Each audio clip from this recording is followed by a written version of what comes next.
Hello and welcome to Wait, It Gets Better, the improvisational storytelling podcast, where we bring you stories and you bring us little indicators that people have listened to the show. Thank you so much for listening. I am, of course, Levi. I'm Reed. And I'm Seth. And we're here to tell you a story. New week, new story, guys. How you feeling? Great. No, It's not a new story. It's not a new story. Yep. But it feels like a new story. It's a new day to me. We are going to do a quick recap. I am, of course, going to do a quick recap of our previous episode 1 that went up last week. My apologies for saying new week, new story. New week, expanded story. That's what I should have said.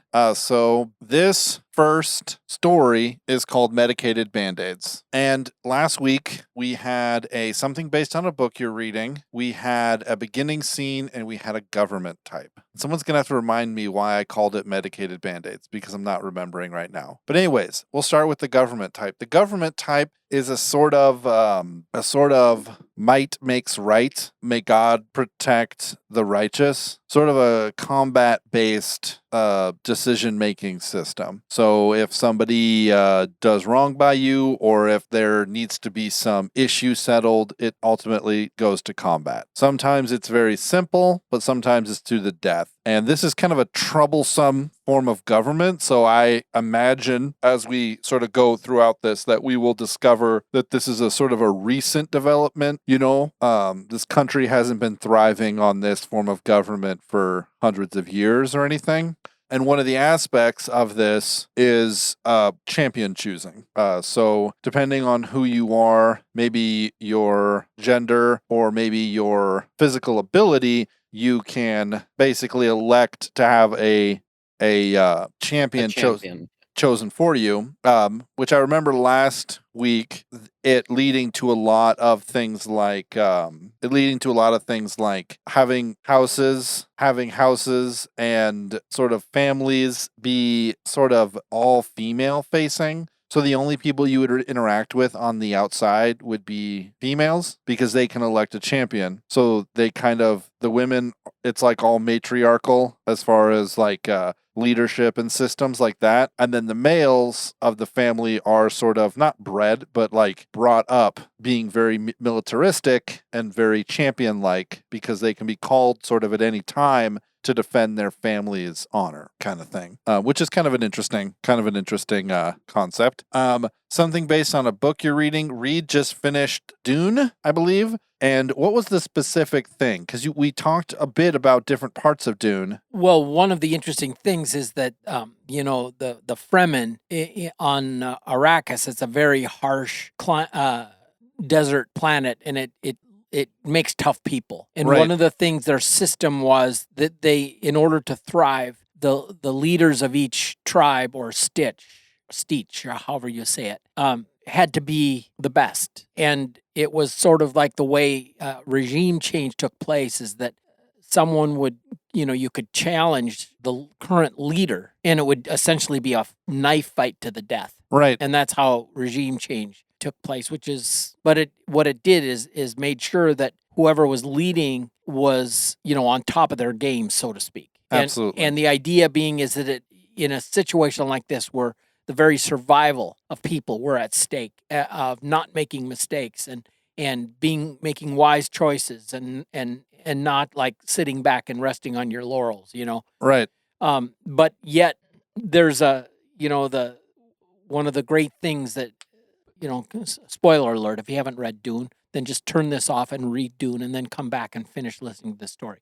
But one of the protagonists, so to speak, rose in the ranks and, everybody was assuming he was going to challenge Stilgar, the leader of the tribe or the clan whatsoever, that he was going to challenge him for leadership. He said, why would I want to cut off my right arm? And really, he kind of skipped right over to be the leader of all the clans. But, he wanted to keep his friend Stilgar, a very competent leader, in place. And he said, it's the way it's always been done. Well, times changed. So I felt that fit right into where we were in the story. Absolutely. And then the beginning scene was sort of 5 years or so before the beginning of the story, sort of a prelogue kind of thing where a psychiatrist is trying to treat someone using sort of memes and funny sayings and new cool drugs. But the person clearly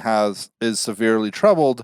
And then they end up ending their own life. And this person kind of has like this awakening moment where he realizes that a lot of the systems taught to him on how to deal with mental health and the human condition in general have been wrong. And I proposed the idea that he would be the wise old man, or that maybe the hero would be a protege or a child of his. You know, I think maybe I said it on the air or off the air, but like my idea is that he would have a daughter, and then she would be the hero, and then the hero's sidekick would be a sort of kind of a badass fighter, you know. So it was kind of like anytime she got challenged, she could have, Timothy over there lay down some smack. That was just an idea I had. Not necessary for this. If something else evolves out of it, I think it'd be great. So what story elements did you guys have for this week? I have famous person, and I'd really like to go first, but I'm negotiable on that. I have villain sidekick. Great. I have wise old woman. So we haven't done a ton. We've done a little bit of world building, but not a ton of world building. So I'd be happy to let you go first, Reed.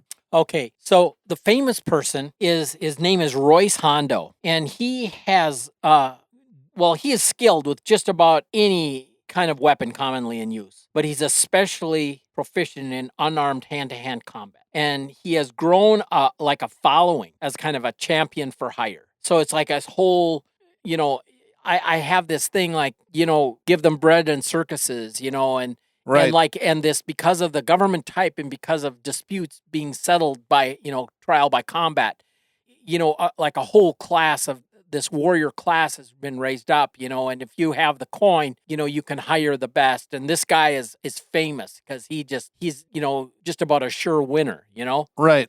And so but he witnessed this hostage negotiation where the psychiatrist was, the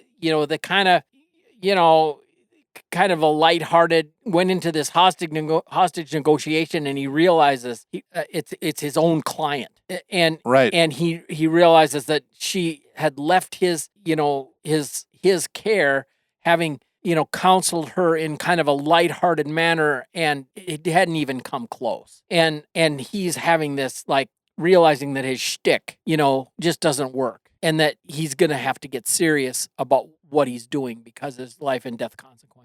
Royce Hondo witnessed this, and it was a wake up call to him, and he had an epiphany.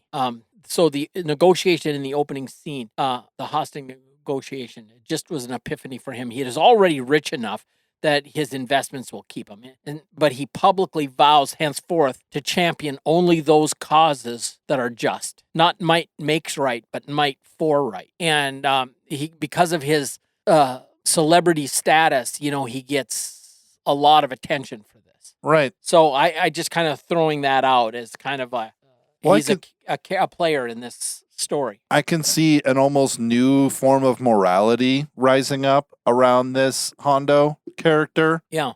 Because might does make right. And so basically these people say, wow, he is so mighty. Therefore they start copying the sort of stuff that he does in order to be right according to Hondo. Right. Right.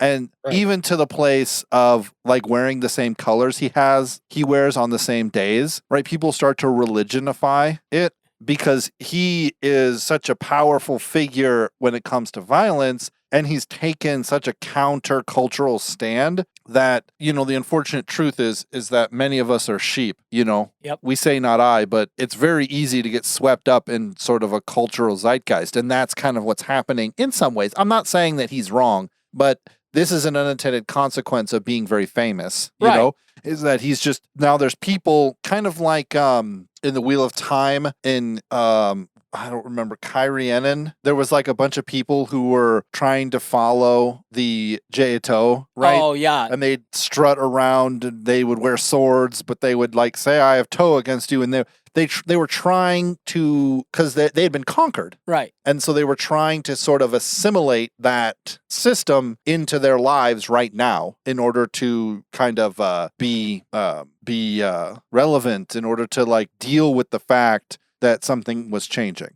Right. And their city had been essentially sacked. Yeah. Like a couple of times within a couple of generations.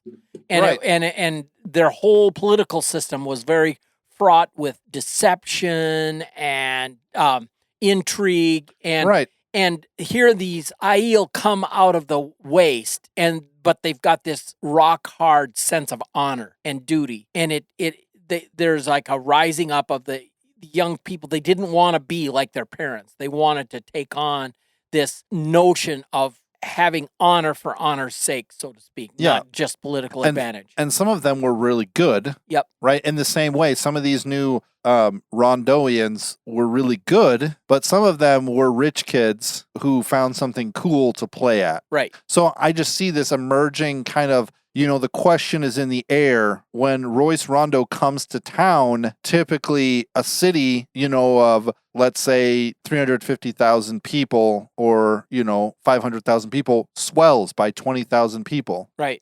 As the sort of people come out of the woodwork, as the bars kind of fill up with these people who wear the same clothes and do the same thing.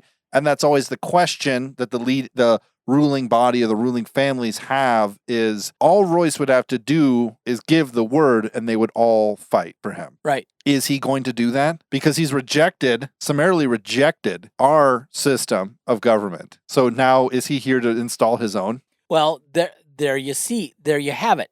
I mean, he's just saying he's never again. He's no longer the quote unquote hired gun. He vows to never again take on the champion's role unless he's persuaded that the cause is just, right? Right. And this notion that instead of this corrupt, thing, or just because he's a great fighter and somebody can pay him exorbitant amounts of money, they can be a completely despicable human being, and he'll win their case for him because he can overturn. He can defeat just about anybody, and he's had this epiphany where he sees the psychiatrist, like smug, self-satisfied psychiatrist, literally break down, and he just recognizes, wait a minute, what am I really doing? Do I have any honor? Do I have any integrity? And I'm not going to do this anymore. I'm not a hired gun. I'm just for what's right. And it's arrogant. The thing of it is, he's just a guy, and who is he? But he's obviously make mistakes and not have all the facts sometimes, and then get persuaded. Is he manipulative? Is he able to be manipulated? There's all kinds of questions that are yet to be determined. What is the true character of this guy? I mean, he's rich and famous, and he has a following. And is he corrupted by that yet? I could see him being the villain. I could see him being like being your hero's sidekick. I could see him in a number of different roles here. I think it kind of remains to be seen. Yeah, I just had this crazy idea, right? If you are tasked with fighting, that sort of makes these fighters into lawyers, right?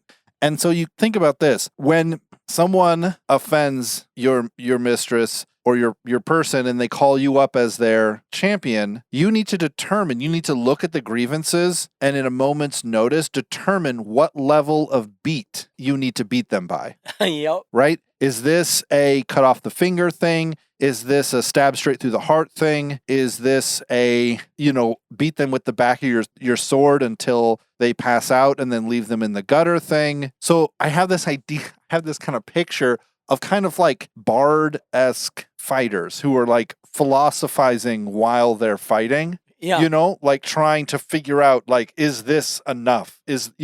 I'm waving my hands around like I'm using a rapier. Is this enough? You think like, what's his name? Inigo Montoya from A Princess Bride. He's like, philosophizing, or Yeah. Wesley, they're like kind of like they're discussing how they're doing and what's happening while they're doing it. It's not Yeah. just like, I have to kill you, that's my job, Yeah. and that's what makes this Royce. Oh, the Three Musketeers, All right. D'Artagnan, Exactly. Yeah.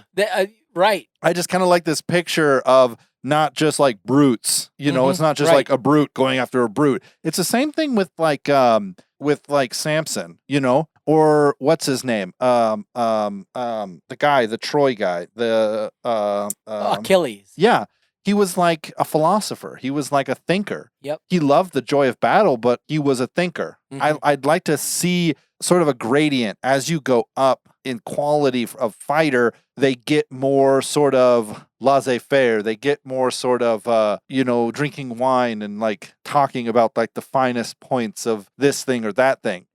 My brain is shifting from sort of a brutish kind of like combat in the streets to like you were saying, Three Musketeers, or even like the samurai, who are like carefully monitoring everything they do and figuring out what action does this justify. You've given me this action, what action? Because you think about it, if you do too much, what will happen? If you do too much and you kill a man for just bumping into you, what will happen? Balance will be restored and someone will challenge you for overreacting and murder. Yeah. Yep. So it's like there are rules, and that's why it isn't just straight chaos, because there was a great amount of violence, kind of thinking like a pendulum, and now it's swinging down towards not that much violence, but only violence for a specific reason. Anyways, I'm really liking this thing. Seth, do you want to go next with your villain sidekick?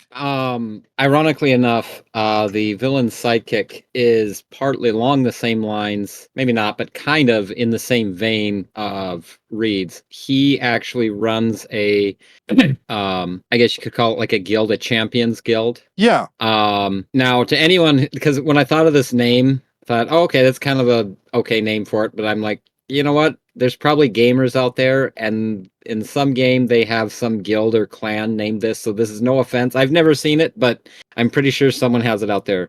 The Champions of Valor. And I would say that on like a level, he probably knows, what's Reed's guy's name? Royce Rondo. Royce Rondo. He probably knows him, right? Because he's in the same kind of vein, and it's like a two-sided thing. He runs a good PR campaign. He's got the best fighters. To get into his guild, you have to be proven before you're even there. Right. And so a lot of his fighters, a lot of his people are celebrities unto themselves. People who are in their prime, or maybe stepping out of their prime, but very looked up to, or have won a lot of conflict or solved right. The only thing is that they stay relevant because of the very lack of laws against drug use. Okay. So they have like a big front where they're studious and valorous and honorable and on all these things, but in the locker room they're steroids, I don't know. Yeah. Not, a lot of stuff that would performance enhancing drugs up their performance quite heavily, because in the matter of fact of the idea that might makes right. So if we have the better might, whatever, because it's money to them, so they basically play dirty, have a good a front, well known, right? But on the back side of things, they're very into making sure that they win, right? Even like bribing people or fixing fights and stuff like that, I imagine. Oh, absolutely. Not to be a spoiler, but spoiler alert, but yeah, I think of the final duel between Paul Atreides and Fed Harkonnen. One side plays dirty. It's just right. The bad guys are played dirty. And the good guys are like Mickey Mantle. They play clean. You know what I'm saying? Yeah. So what's the and that's and the guy that runs it, he's the villain sidekick, whoever the villain is. His name is Bruce Wayne. Also Wayne. known as Batman. That's great. Any inkling or idea as to what the villain is trying to accomplish? Just because you have the villain sidekick, so something like that can be mobilized really easily as like a strike I would force, as like a say guerrilla force, the villain in this case would be probably a politician. Okay. And Absolutely. in this case, probably a lady politician, because in Right. this case, in a system like this where it comes from chivalry, so that's why the women all take the facing front, because then Right. they wouldn't have to fight for themselves. They could choose a champion. But Or if the she's man got was this. offended, they would have to defend themselves. She's got this built-in muscle for anything she wants to get accomplished. That's awesome. So yeah, and again, like his whole thing, it's full of, again, the rich and famous. Right. They have the popularity, they have the fame, and everybody likes them, and they have the connections into all these other veins. And so if, the right politicians need the right people to step in and help, their bill get passed, them to kind of, win their drunk driving case, and it kind of go, whatever it is, the person that might be offending them or coming against them could, get in a side fight in an alley, over some other thing, and, it go a little bit too far, or, in the darker side of town where, they don't just, end with, oh, you've clearly beaten me, your cause was just, and because I'm thinking when Levi was talking, having been working with a lawyer with my thing last year, you very much realize that it's like the good old boys club. Right. They go to dinner with the judge and all the lawyers from out the state. I mean, and all throughout the country. They're all in a special club, right? So these people, if like you said, they're like lawyers. Most of them all know each other.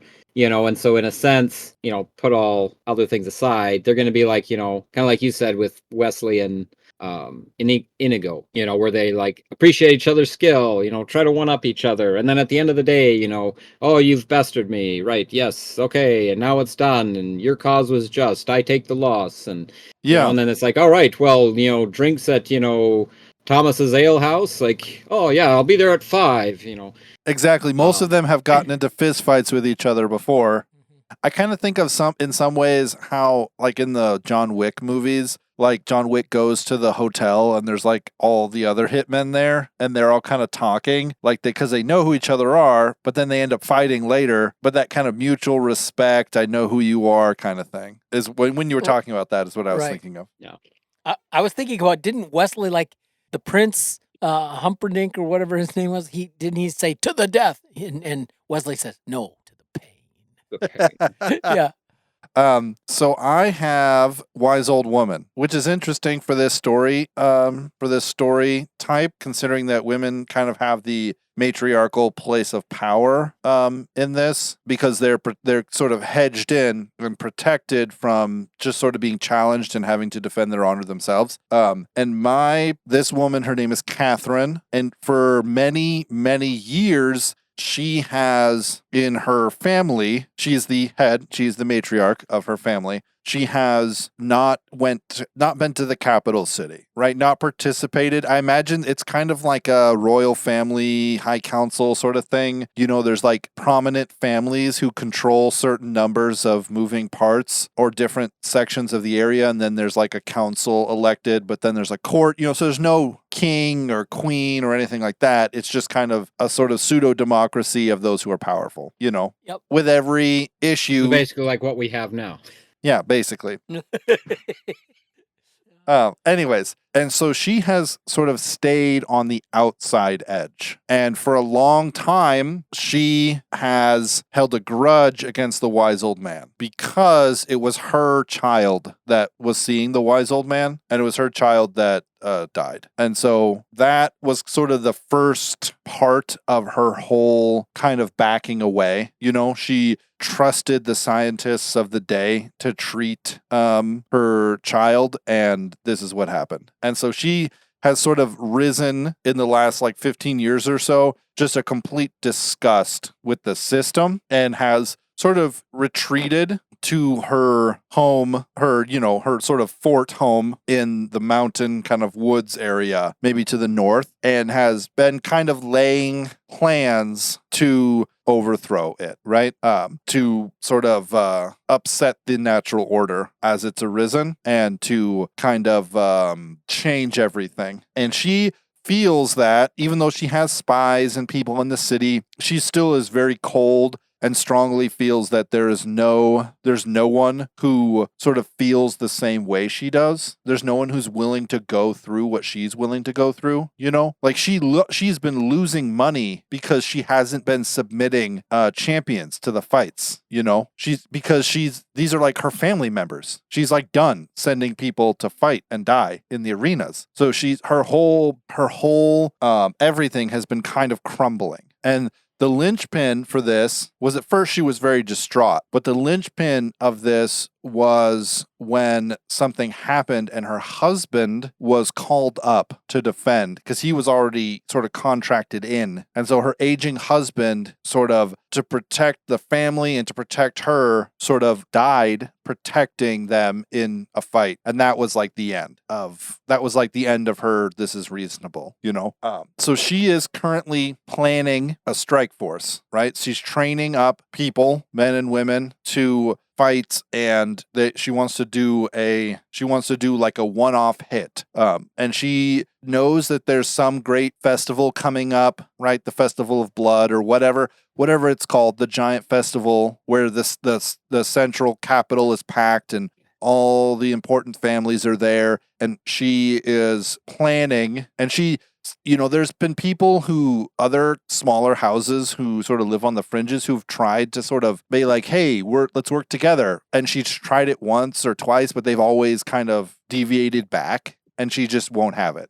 And the one thing, her one bit of edge she has against others is she has a clockmaker and a bell maker who have been working with her family for years. So the armor that her people use is like very, very good. And the crossbow cranks, right, are better than anything that exists, right? And they have things like hidden blades and, things that would require like fiddly little clockwork, as all of society is kind of teetering. I'd say it's like at Renaissance era now, but it's kind of teetering backwards as the world kind of tears itself apart. Yeah. This is like a bastion of forward progress, as so she doesn't have a lot of people, but like equate each person to like 4 people instead of 2 people because of the armor and the clockwork stuff and so, and her name, did I say her name? Her name is Catherine. Yes, right. Yeah. So that's the wise old woman.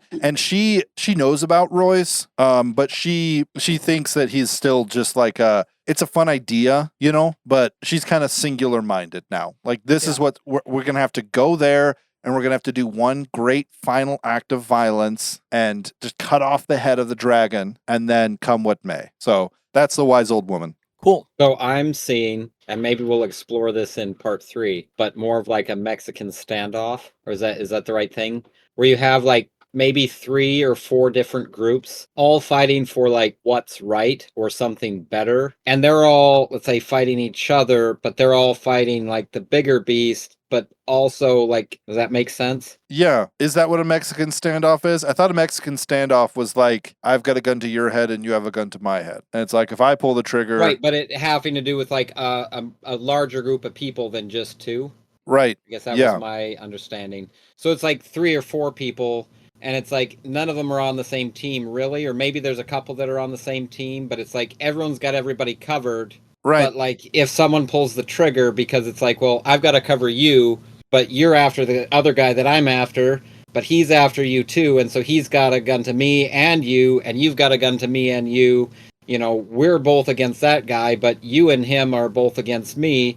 And kind of like... Right, exactly. Because even though Royce and Catherine might, at the end of the day, want the same thing, how they have decided to go about it is different. Like Royce has decided to change how he does business in order to affect the change that he wants, where Catherine wants to destroy the people who are doing it the wrong way in the hope that things will turn out better later on, And there's also the third piece, which is Royce's sort of followers who have like a mixed bag of motivation.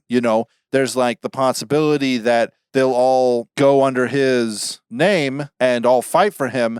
but it's kind of like the prophet's army, the prophet of the dragon in the Wheel of Time, where it's like, who knows why all these people are here? They're not all here just to serve the Dragon Reborn. They might be here for like personal gain as well. And it's just a convenient thing to wear the Royce symbol because then people leave you alone, you know? So that's an interesting thing. I'd be happy. I think that if we let's draw 3 more elements and then see how that affects it. But I think that we have a really good base for how the story is going to happen. And I think these last 3 will kind of propel it into something interesting. I really like this story. Yeah, it's good. All right. Okay. Ladies and gentlemen, thank you so much for joining us for this episode of Wait It Gets Better. If you liked this episode, if you thought that this is a good series, we're going in a good way, in a decent path, let us know. Our email address is waititgetsbettercast@gmail.com. Our Twitter handle is @GetsBetterCast.